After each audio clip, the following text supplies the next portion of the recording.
Log News TV, the best local news content. Sebuah protes mengedepankan kebenaran dari Direktur Eksekutif Simpul Pemuda Lintas Agama dan Keberagaman Muhammad Afifuddin Ansyori SH. Perihal yang pertama tentang pasal-pasal apa saja yang kita jadikan landasan, kemudian juga tentang dasar hukum secara Islamnya bagaimana. Sehingga kami melihat beberapa polemik yang jadi di masyarakat itu. Yang satu ialah adanya dugaan penyimpangan yang katanya Al-Quran karangan Nabi, lalu Allah tidak bisa berbahasa Indramayu. Itu sejatinya hanyalah perbuatan oknum yang merubah-rubah diksi dari pernyataan Syekh Panji Gumilang di media nasional dan media online lainnya. Oleh karena itu kami pertegaskan di sini secara rinci bahwa pernyataan Syekh Panji Gumilang sama sekali tidak mengganggu, sama sekali tidak ada indikasi menodai agama dan lain sebagainya. Salah satu contohnya ialah Al-Quran. Syekh Panji Gumilang menyatakan Al-Quran sebagai perkataan Nabi atas dasar wahyu.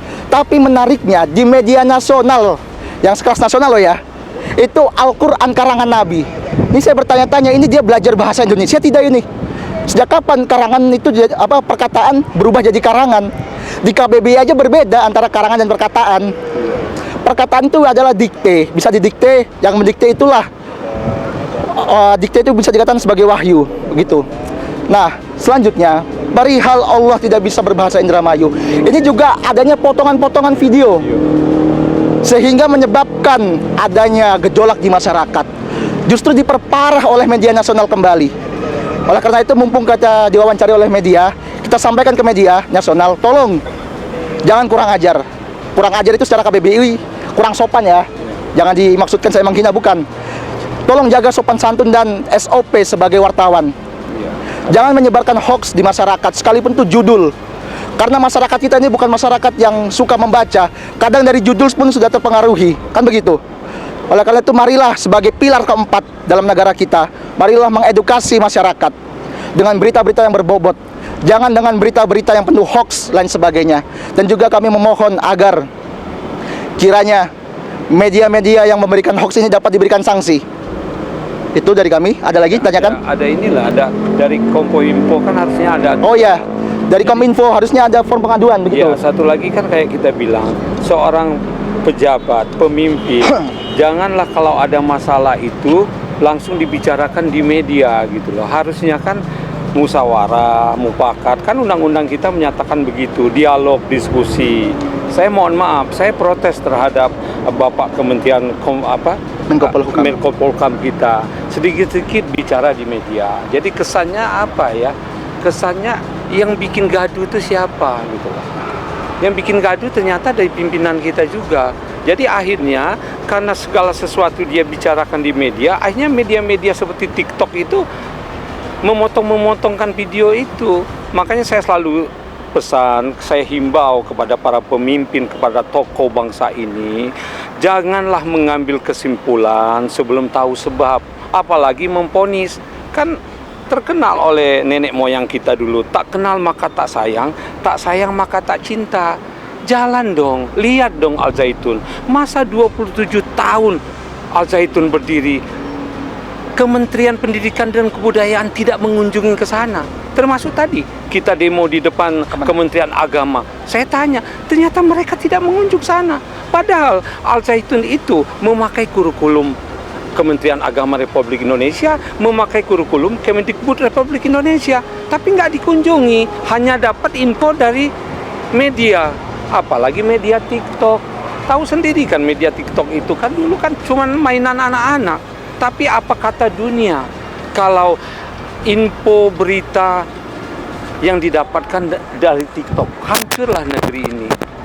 Jadi saya himbau kepada pemerintah, kalau ada sesuatu yang tidak berkenan, kalau ada sesuatu yang salah, yang keliru, apalagi masalah pendidikan, selesaikanlah secara dialog, diskusi di dalam ruangan, seperti founding father kita dulu, seperti Bung Karno, Bung Hatta. Mereka selalu bertengkar, tapi di dalam ruangan diskusi, jangan di media dulu gitu loh. Itu aja pesan dari kami. Kami ini bukan siapa-siapa. Kami ini bukan orang Al Zaitun. Kami hanya simpatik melihat kehebohan yang ada di negeri kita gitu. Banyak hal-hal yang lain yang bisa diurus. Kenapa sesuatu yang sudah jadi, barang sudah jadi mau dihancurkan? Al Zaitun ini kan sudah jadi. Sudah jadi semua. 27 tahun loh. Kalau ada hal-hal yang tidak berkenan di Al Zaitun, di mana intelijen negara kita? Di mana bais kita? Ternyata kan diam aja. Kementerian kita juga tidak mengunjungi tempat pendidikan. Ada 7.000 loh santrinya. Bayangin, guru-guru besar di sana, tamatan UAN, Universitas Islam Negeri, dosennya, tamatan ITB, Bandung. Berarti kan orang-orang berkelas. Malah saya dengar di sana tuh setara titernya A unggul ya. A unggul, Nah, A plus. itu yang mengeluarkan Kemdikbud tuh, A unggul itu. Berarti kan itu sekolah-sekolahnya bermutu kan. Tidak mungkin mengajarin tidak benar. Itu aja. Kita himbau segera bebaskan Syekh Panji Gumilang sebagai pimpinan Al Zaitun karena ditunggu para santrinya. Kembalikan rekening ke rekeningnya karena di sana butuh makan. Gedung-gedungnya butuh renovasi, jalan-jalannya butuh diperbaiki karena sudah pada usang. Itu rekening milik Al Zaitun. Karena memang banyak usaha di kawasan, makanya tak kenal maka tak sayang maka tak cinta. Datangi Al Zaitun, lihat berapa banyak usaha. Inilah hebatnya Al Zaitun. Sebuah konstitusi pendidikan, sebuah pesantren, tapi bukan hanya teori, tapi ada prakteknya juga, ada perkebunan, dan perkebunan itu menghasilkan. Seperti pisang, mereka kemas dalam kardus, mereka jual, ada koperasinya. Ya kan, ada peternakan, ribuan sapi, ribuan kambing, domba, ratusan ribu ayam. Berarti bukan hanya teori tapi praktek. Makanya anak pendidikan Al Zaitun begitu keluar, mereka dijadikan orang-orang yang mandiri, yang bisa usaha sendiri. Tampak begini, ya kan? Kalau bisa memberi, itu dari Al Zaitun itu. Jadi wajar kalau rekeningnya banyak. Ada usaha beras, usaha padi, peternakan, ya kan? Peternakan ayam. Bayangin, sawahnya aja ratusan hektar. Dan bukan hanya punya sawah, mereka punya pabrik beras dengan kapasitas 100 ton sehari. Jadi setidak-tidaknya, saudara-saudaraku sekalian, pesantren Al Zaitun tidak kelaparan.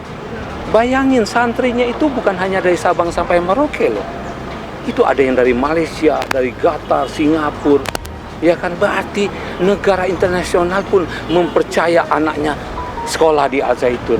Masa kita orang negeri ini mungkin sebagai manusia, Syekh Panji sebagai pemimpin Al Zaitun hilaf, ada yang salah. Yang boyo ditegur, boyo dialog, diskusi, bukan langsung diponis.